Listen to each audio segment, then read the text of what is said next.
Mike Tabor. First, I'd like to thank fellow panelists for the words about the book and its value. The publication of To the Masses marks the completion of a 33-year effort to put into English all the documents and debates of the first 4 Congresses of the Communist International. While the project itself is not quite finished, we're now able to step back and appreciate what it has meant for our understanding of the early Comintern. And having worked with John on the project since its beginning in 1983, for me this series is valuable in many ways. I'd like to mention 3 of these that I believe are particularly relevant, particularly true for To the Masses. 1, to refute the standard narrative of the Third Congress. 2, to counter the widespread view that the Third Congress planted the seeds of Stalinism. And 3, to see the early Comintern as a living movement, one with relevance for today. First, the standard narrative of the Third Congress runs something like this: that it marked the point at which the Bolsheviks turned their back on world revolution in the interests of Russian domestic and foreign policy, which required stability. And in this process, the Comintern became totally subordinated to Russian interests and monolithic Russian control. I could cite many examples of this basic narrative, but I'll give only one by the historian Helmut Gruber. The Third World Congress, Gruber says, marked an important turning point in the history of the Comintern. The policies of the Comintern became more clearly and directly tied to the needs of the Soviet Union, where a breathing spell had been created which was to be used in consolidating the Bolsheviks' position at home and in strengthening their control over the international movement. In my opinion, reading the full record of the Third Congress, as well as the other Comintern Congresses, shows that the Communist International was indeed clearly and directly tied to Soviet Russia. But if there was any subordination in the early years, it would be much more accurate to say that it was one of subordinating Soviet Russia's national interests to the Comintern and to the world revolution, rather than the other way around.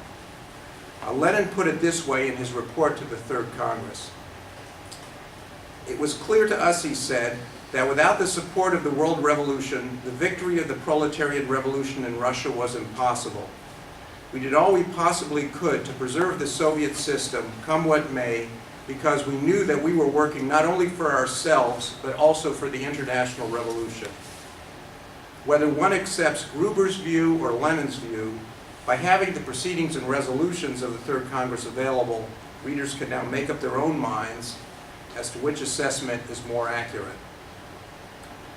Also, the point about monolithic Russian control falls apart somewhat when one sees throughout the book that the Russian delegation at the Third Congress was itself deeply divided, just like the rest of the Congress.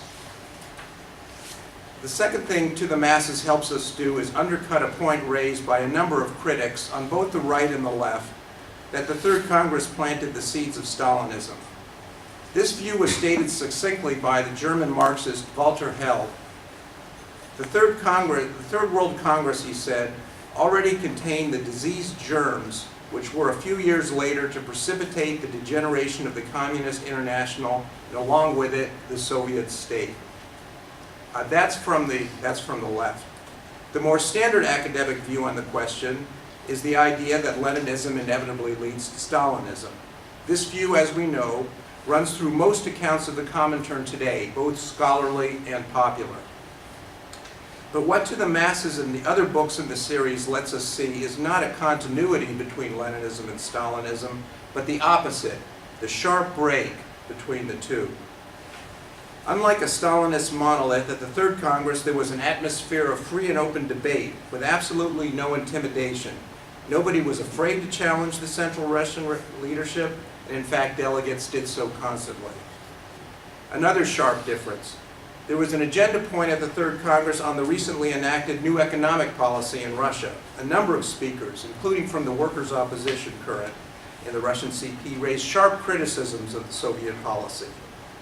None of the delegates thought it at all inappropriate for the internal problems of Soviet Russia to be aired and debated at a Congress of the Communist International. Obviously, one could not even conceive of such a thing happening by the late 1930s, for example. For these and other reasons, in my opinion, the Seeds of Stalinism view finds no basis for support in the Proceedings of the Third Congress. The third thing the series of volumes edited by John Riddell enables us to do is appreciate the early Communist International as a living movement. We're talking about a mass movement with millions of members and supporters in every corner of the globe, one deeply involved in working class struggle, a movement capable of learning, in which the policies it adopted came to a large extent out of the concrete experiences of these struggles. For example, at the Third Congress, the perspective of the United Front that was adopted emerged out of the experience of the workers' movement in Germany. The Comintern was not afraid to change and adjust its policies based on these concrete experiences.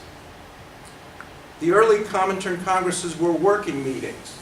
At the Third Congress, for example, the debate, you can actually trace how the debate evolves.